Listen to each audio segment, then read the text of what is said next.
Snow drifted across the towering glass windows of Preston Center BMTO, settling like silent witnesses to the divide between those who belonged and those who dreamed. Standing outside the gleaming showroom, Marcus Thompson clutched a folded piece of paper in his calloused hands. The rain-soaked note bore the shaky handwriting of an 8-year-old boy who had never asked for much. Dylan's Christmas wish was simple, heartbreaking, and seemingly impossible. Daddy Marcus, I want to arrive at my school Christmas show in a fancy car so the other kids see I have a real family too. Marcus had read those words 100 times, each one cutting deeper than the Texas winter wind. The paper was worn soft from handling, creased along the edges where his fingers had traced Dylan's careful letters. His son had written those words 3 weeks ago, after coming home from school with questions about why some families drove different cars than others. The conversation that followed had broken Marcus's heart in the way that only a parent's helplessness can achieve. He remembered Dylan sitting at their small kitchen table, homework spread before him, asking in his quiet voice why kids at school talked about who had real parents and who didn't. The boy's selective mutism made every question precious, and Marcus had recognized the courage it took for Dylan to voice something so vulnerable. That night, watching his son sleep, Marcus had made a promise that would require everything he had saved. Marcus knew he had no business walking into a place where every vehicle cost more than his annual salary as a mechanic. His work uniform still carried the smell of motor oil and honest labor. His boots bore scuffs from crawling under engines, and his jacket showed years of hard-earned wear. The contrast between his appearance and the showroom's gleaming interior would be stark, immediate, and judged by people who had never questioned their right to occupy such spaces. But the paper in his hands held something more powerful than pride. It held the dreams of a boy who had already lost too much. Dylan had been abandoned twice before Marcus found him, first by death, then by a mother who decided raising a traumatized child was too difficult. The foster system had labeled him challenging, difficult, a problem to be managed rather than a child to be loved. Marcus understood that feeling intimately. The automatic doors slid open with a whisper of expensive perfume and leather. Inside, the showroom sparkled like a temple to American success. Crystal chandeliers cast perfect light on vehicles that gleamed like jewels. Every surface spoke of wealth, sophistication, and belonging. Soft jazz played from invisible speakers, creating an atmosphere of exclusivity that made clear who was welcome and who was not. Marcus stepped forward, his work boots silent on marble floors that reflected his image back like a mirror showing truth. His presence immediately noticed by the staff dressed in tailored suits and practiced smiles. Their training had taught them to assess customers within seconds, to separate serious buyers from those who wandered in from curiosity or desperation. Everything about Marcus's appearance placed him firmly in the latter category.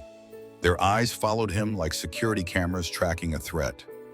Sarah Kim, a young sales associate near the reception desk, glanced up from her computer screen. Her expression shifted from professional courtesy to barely concealed discomfort as she took in Marcus's appearance.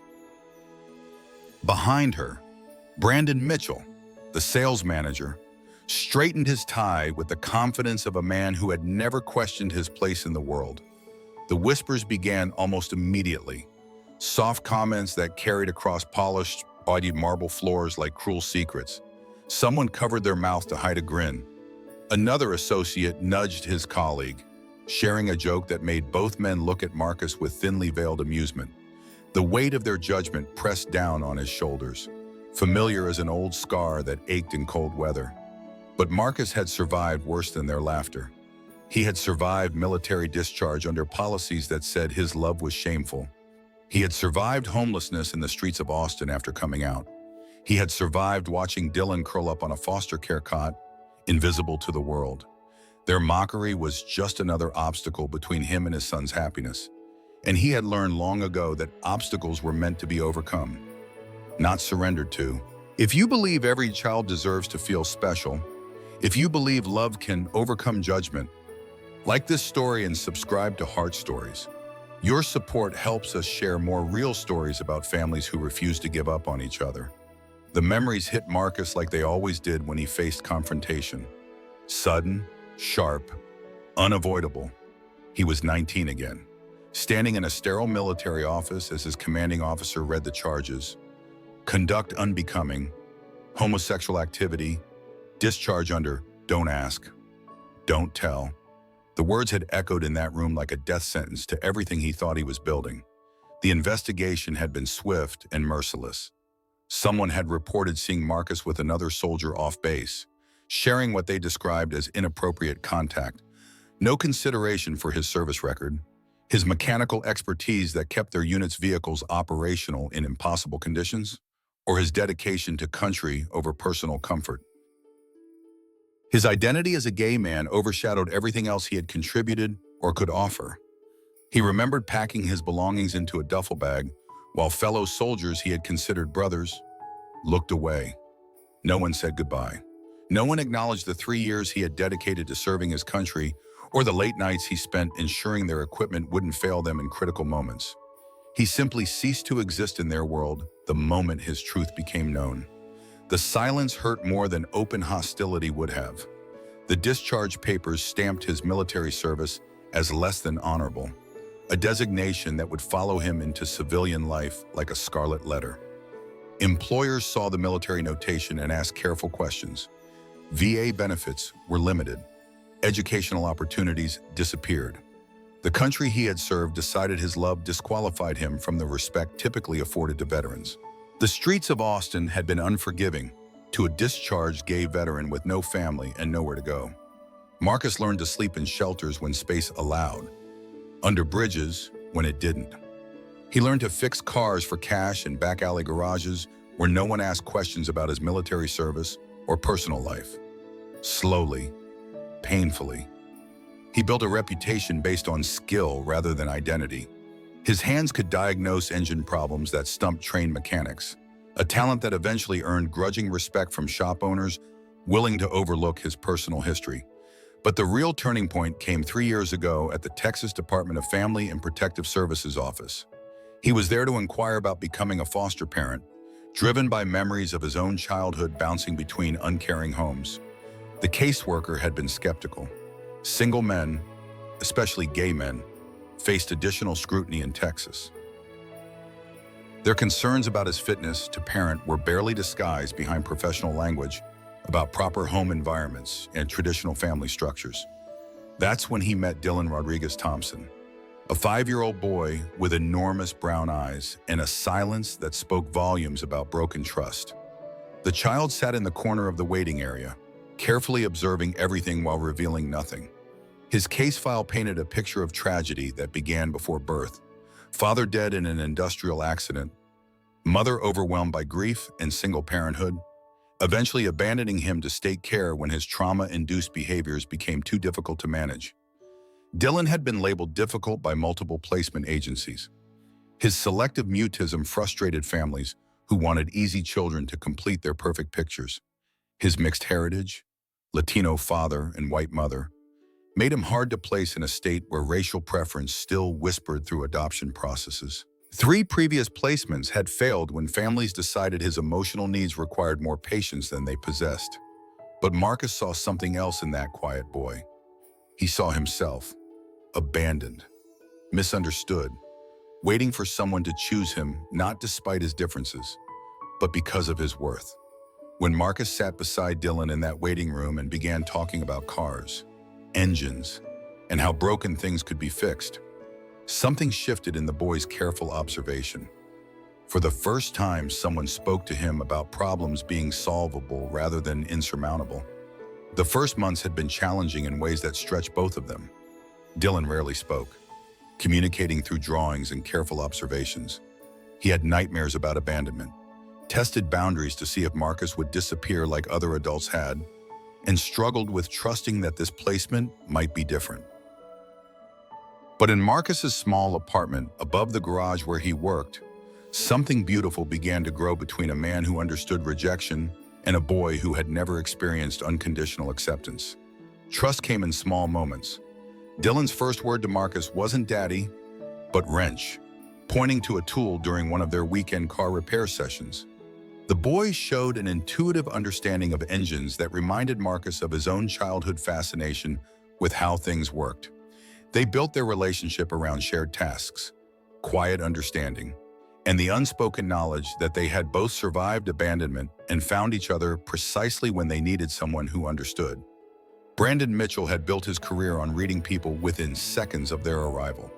20 years in luxury auto sales had taught him to separate serious buyers from dreamers, qualified customers from time wasters. His success depended on maximizing profitable transactions while minimizing time spent on unlikely prospects. The man standing in his showroom clearly belonged in the latter category: dirty work clothes, calloused hands, nervous energy of someone who knew he didn't belong. Brandon's instincts screamed easy dismissal. The Preston Center BMW dealership attracted a specific clientele: doctors from nearby medical practices, lawyers from downtown firms, executives from Dallas corporate towers, oil industry professionals with money flowing like Texas crude. Brandon understood their expectations, their timeline for purchasing decisions, their comfort level with premium pricing. His sales record reflected this expertise, making him one of the highest earners in the Dallas luxury market. The other staff members had already begun their familiar dance of superiority. James, the finance manager, adjusted his gold watch meaningfully while pretending to review paperwork that suddenly required urgent attention. Lisa, the customer service coordinator, found tasks elsewhere in the showroom that conveniently removed her from potential interaction. Even Sarah Kim, usually the most professional of his team, seemed uncomfortable with this obvious mismatch between customer and venue. Their behavior reflected training that went beyond official protocols. Luxury sales required reading social signals, understanding who belonged in elite spaces, protecting the dealership's image from associations that might deter valuable clients. Brandon had learned to trust these instincts because they generated commissions that supported his suburban lifestyle, his children's private school education, his wife's social circle expectations. Marcus approached the main desk where Brandon stood, his voice steady despite the tremor Marcus fought to control. He explained about Dylan's Christmas performance, about wanting to rent a vehicle for just a few hours, about making his son feel special for one important night. His words were carefully chosen, respectful, and heartbreakingly sincere. But Brandon heard only the disconnect between the man's appearance and his request, filing the interaction under impossible scenarios that occasionally wandered into his professional space. The laughter started as a barely suppressed chuckle from James. It spread to Lisa, who covered her mouth but couldn't hide the amusement dancing in her eyes. Other customers began to notice the commotion, some pulling out phones to record what appeared to be entertainment rather than human interaction. The sound grew louder, more confident, more cruel as group dynamics replaced individual judgment with collective superiority. Brandon found himself caught up in the momentum. Here was a mechanic, he assumed, wanting to rent a $50,000 luxury vehicle for his kid's school play. The audacity was almost admirable in its complete disconnection from reality. He began to voice his amusement openly, his laughter echoing off the showroom's high ceilings like a cruel punchline to someone else's hope. The performance fed off audience reaction, growing more elaborate as Brandon played to his colleagues' approval. But something shifted in Marcus's posture that Brandon initially misread as surrender. Instead of shrinking under their ridicule, Marcus straightened.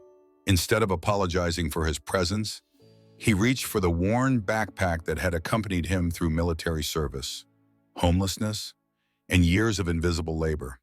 His movements were deliberate, calm, and absolutely certain in ways that made Brandon's confident mockery suddenly feel premature. The first bundle of cash appeared on Brandon's desk like a magic trick performed in reverse. $20 bills, carefully counted and rubber banded, then 50s, then hundreds.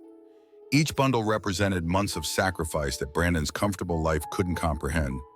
Weekend shifts when other fathers watched football, skipped meals when other families dined out, walked miles when others drove luxury cars. The money carried stories of determination that luxury sales training had never taught him to recognize. The laughter died as if someone had cut the sound system.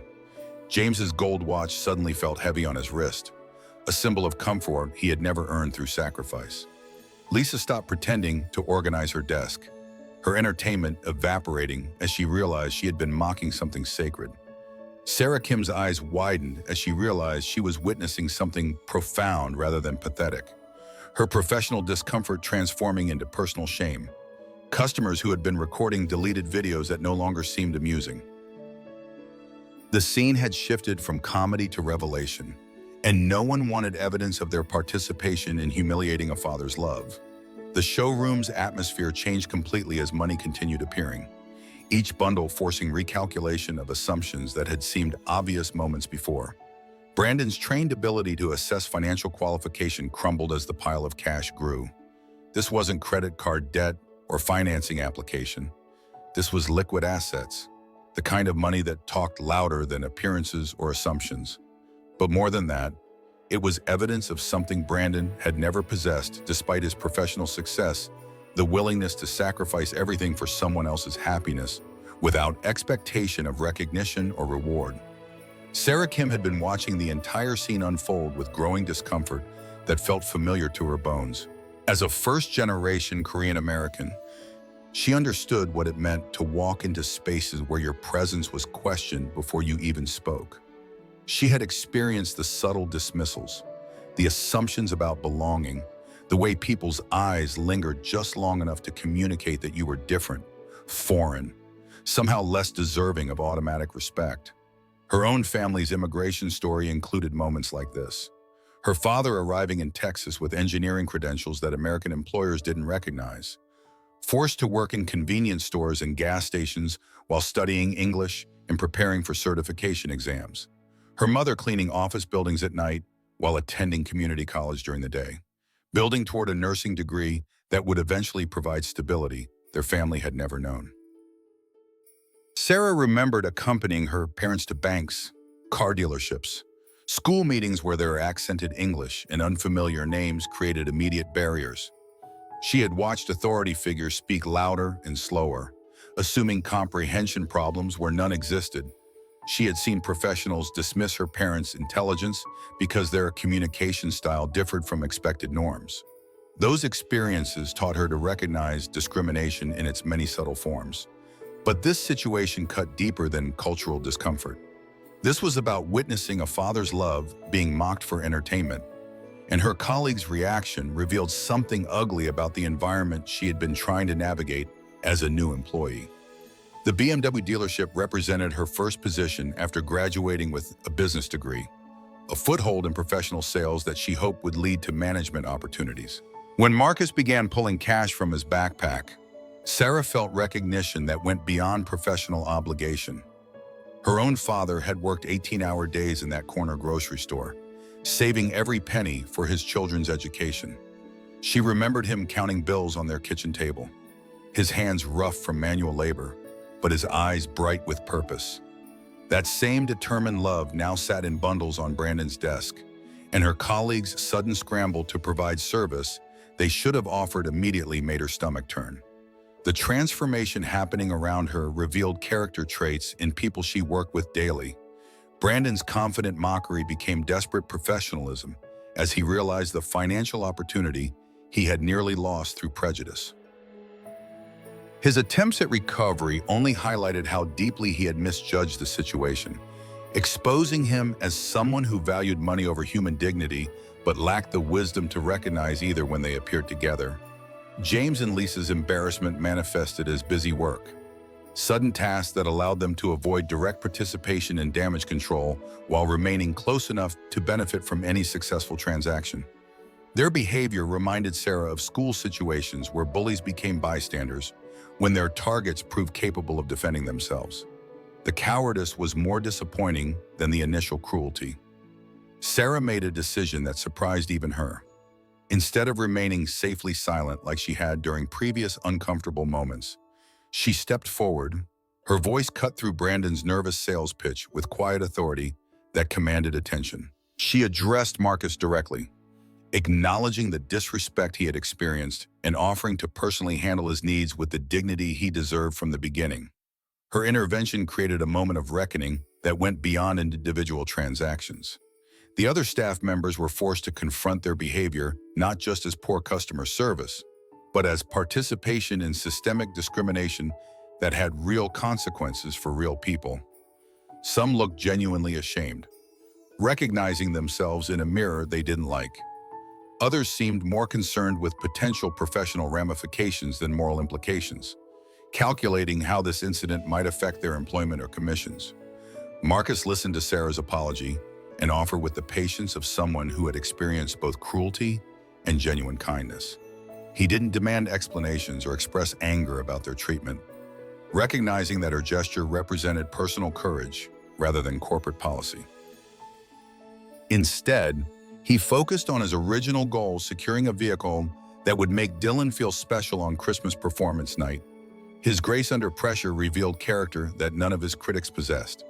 The transaction that followed was handled with professional efficiency, but the earlier damage couldn't be completely repaired.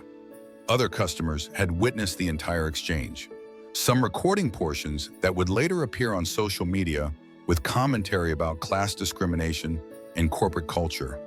The dealership's online reviews would reflect this incident for months, affecting business relationships that extended far beyond this single interaction. But for Marcus, the victory was simpler and more personal. He had faced down their judgment and emerged with what he came for: the means to fulfill his promise to Dylan. The BMW keys in his hand represented more than transportation. They symbolized his refusal to let other people's limitations define his family's possibilities. Sarah's support had made the experience bearable rather than traumatic, preserving his faith that decent people existed even in spaces designed to exclude others.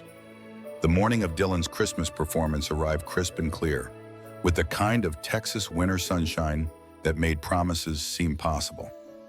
Marcus woke before dawn, not from anxiety, but from anticipation. Today wasn't about proving anything to strangers in showrooms. Today was about keeping a promise to the most important person in his world, about creating a memory that would last long after luxury cars were forgotten. Dylan emerged from his bedroom wearing his performance outfit, pressed khakis, white shirt, and a red bow tie that Marcus had taught him to knot himself during patient evening practice sessions. The boy's usual morning silence carried different energy today. Not the protective mutism born from trauma, but the focused quiet of someone preparing for something important. His hands moved with careful precision as he arranged his sheet music, and Marcus recognized his own methodical approach to meaningful tasks. The ritual of preparation had become sacred between them. Marcus helped adjust the bow tie, ensuring it lay flat against Dylan's collar. They shared breakfast quietly, both understanding that this day marked something significant in their relationship. Dylan's willingness to perform solo represented breakthrough progress from the child who had arrived 3 years ago, unable to speak above a whisper in public spaces. The BMW waited in their small driveway like a bridge between Dylan's past and future. Not because luxury vehicles define worth, but because this moment represented Marcus's ability to provide experiences that said you matter, you belong, you deserve to feel special. When Dylan saw the car, his carefully constructed composure cracked just enough to reveal the 8-year-old boy beneath his protective maturity. His quiet gasp and widening eyes told Marcus that the sacrifices had been worthwhile. They drove through Dallas neighborhoods where Christmas lights still twinkled in morning shadows, past houses where other families were beginning their holiday routines. Dylan pressed his face to the window, watching familiar streets transform from his new perspective. The view from inside a luxury vehicle offered more than elevation. It provided the psychological shift that comes with feeling valued, chosen, worthy of special treatment. Their route took them through areas where Marcus had once slept rough, past shelters where he had waited in line for meals, beyond job sites where he had worked for cash during his darkest period. The contrast wasn't lost on him. Every turn reminded Marcus of how far they had traveled together, not just geographically, but emotionally, from survival toward stability, from isolation toward belonging. At Roosevelt Elementary School, other families were arriving for the performance. Marcus watched Dylan observe the scene with the careful attention he always gave to social situations before deciding how much of himself to reveal. The boy had learned protective strategies during his years in foster care, ways of testing environment safety before committing to vulnerability. But something was different today. Instead of hanging back, waiting to see if he belonged. Dylan stepped forward with confidence that seemed to surprise even him. When classmates noticed their arrival vehicle and asked about it, Dylan responded with simple pride rather than his usual deflection. The conversations that followed weren't about money or status, but about feeling supported by family who cared enough to make ordinary moments extraordinary. Marcus realized that Dylan's Christmas wish had never really been about the car itself, but about experiencing the security that comes with unconditional love demonstrated through actions rather than words. The performance exceeded every expectation Marcus had dared to hold. Dylan's voice, usually whispered in careful protection, filled the auditorium with clear, strong notes that spoke of a boy finding his place in the world. The song he had chosen, practiced in their small living room for weeks, became a declaration of belonging that moved several parents to tears. Other children applauded not just the music, but the transformation they witnessed in a classmate who had learned to trust his own worth. After the show, driving home through Dallas streets that felt different now, Dylan finally spoke the words that mattered most. Not "thank you for the car," but "thank you for choosing me." The simple sentiment carried weight that Marcus felt in his chest like a physical embrace. Because that's what love does in families that transcend biology. It creates belonging where none existed before, builds bridges across trauma, demonstrates through daily choices that some commitments are permanent. That evening, as they returned the BMW and walked to their regular truck, Marcus reflected on lessons learned beyond luxury showrooms. Dignity doesn't depend on other people's approval. Worth isn't determined by material possessions. Family is built through daily choices to see, value, and protect each other, especially when the world suggests you don't matter. The discrimination they had faced represented challenges that extend far beyond individual encounters, but their response demonstrated something more powerful: the ability to pursue dreams despite obstacles, to maintain grace under pressure, and to find strength in love that refuses to be diminished by others' limitations. Have you ever had to prove your worth to people who judged you before knowing your story? Share your experience in the comments below.